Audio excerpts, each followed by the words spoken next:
Hi everyone, I'm RS Gray, and for my edition of Chapter 1 Live, I'm going to be reading Scoring Wilder. This book is a new adult romance and it's a comedy, and so I kind of recommend reading it on the beach or maybe on vacation. Definitely not in bed because I've heard that people are waking up their husbands because they're laughing. So, two things before I start though. One, I'm wearing my I Scored Liam Wilder shirt. Woohoo, street team! And number two, disclaimer. There is some cursing in chapter 1, so if you don't like that, then maybe don't listen to the rest of this video. And really the whole book is for someone 17 plus. So, I think that's it. Okay, I'm going to start chapter 1. This is the cover, by the way. Look at those abs. Okay. Chapter 1. Cheat on me once, shame on him.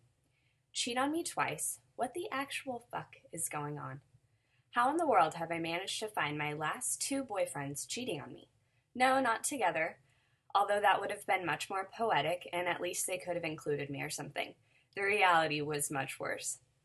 Wow, what a treat to walk in on, I noted harshly as I stood in the doorway of Josh's bedroom. Josh and the nameless bimbo screamed and jumped apart on his bed, causing his navy sheets to tumble to the ground. His brown eyes found mine, and for one brief second I mourned the loss of his warm gaze, but then my field of vision widened, and I was slapped with the sad scene before me. My boyfriend of 4 months was cheating on me. No, scratch that. My friend of 4 years turned boyfriend of 4 months was cheating on me. Oh no, please don't stop on my account. I'm only his girlfriend, I hissed at the bimbo, trying to calm my temper. I was known to be feisty on a good day, so that was hardly brushing the surface for me. Josh's dark brown hair was ruffled from the bimbo's hands. His sharp features were pitiful, but still handsome. I barely glanced in the girl's direction. Platinum blonde hair was the only feature I noticed, probably because it was bright enough to burn through my corneas. First, she steals my boyfriend, and then she renders me visionless. Just great. Is my judgment of characters so misaligned that I can't spot the good guys from the bad? No. It's just the fact that I happen to go for guys that can't keep tramps out of their pants. You know the type. Young and insanely good looking. Kinsley, it's not what it looks like, I finished for him. Wow, Josh, you know Trey said the same thing, but he didn't have that look of anguish you've got going on right now. Seriously, good work. I applauded him with a hard stare. My claps rang out around the room, and I realized then that it was probably time for me to leave. It was a different guy, a different girl, but there was that same twisting sensation in my gut like I was about to keel over on the spot. I spun around and flipped them both the bird before heading back toward the living room to grab my purse. I heard shuffling and awkward grunts behind me, but I didn't turn around. Josh, where are you going? Let her go. We aren't done. Oh, good. She hadn't had her orgasm yet. Maybe my timing wasn't all that bad. Kinsley, wait, Josh yelled behind me. Did he think we were in the middle of a telenovela? Josh, it's over. Don't bother, I said as I threw my purse over my shoulder. His hand reached out to clasp mine, and I had to actively fight the urge to punch him. Seriously, is it that hard to stay faithful? Are men physically incapable? Kinsley, I love you. I love you. He spun me around, holding the bedsheet up with his right hand and clasping my arm with the other. His eyes were wild, and for a brief moment I believed him. Oh, God, he did it. He went there. And you know what the sad thing is? I don't even think he was giving me a line. I think the poor schmuck actually thought he loved me. Well, if that's how you show your love, I can't imagine the elaborate things you do for your parents. Please, hear me out. This meant nothing. I wasn't listening. I was already building a wall between us.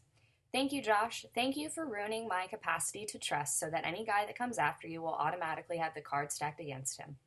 Josh had stolen another chunk of my heart, my innocence, and smashed it under his perfectly toned body.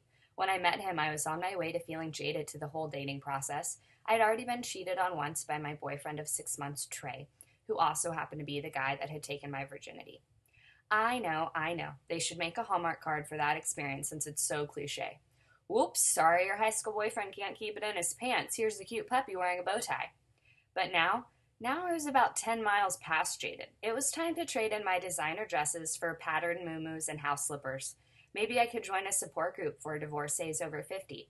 You know, those women that decide they don't need men to be happy. They'll just knit and take group trips to the Caribbean and say things like, I always wanted to go out to eat, but Jeff insisted I cook for him.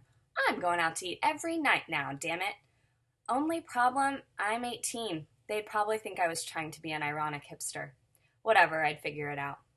Josh kept calling my name as I walked out of his apartment. A huge part of me wanted to trash everything in my path, but he was moving the next day and I didn't think it'd be right to screw over his landlord.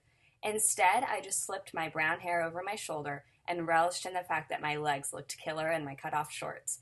Keep yelling, Josh, but I'm never turning back. Okay, so that was chapter 1 of Scoring Wilder, and it's a new adult romantic comedy. It's available on Amazon right now, and it's actually in the KU program. So if you're part of the KU program, you can read it and borrow it for free. So if you want more fun stuff, there's links at the bottom, and thanks for watching. Bye.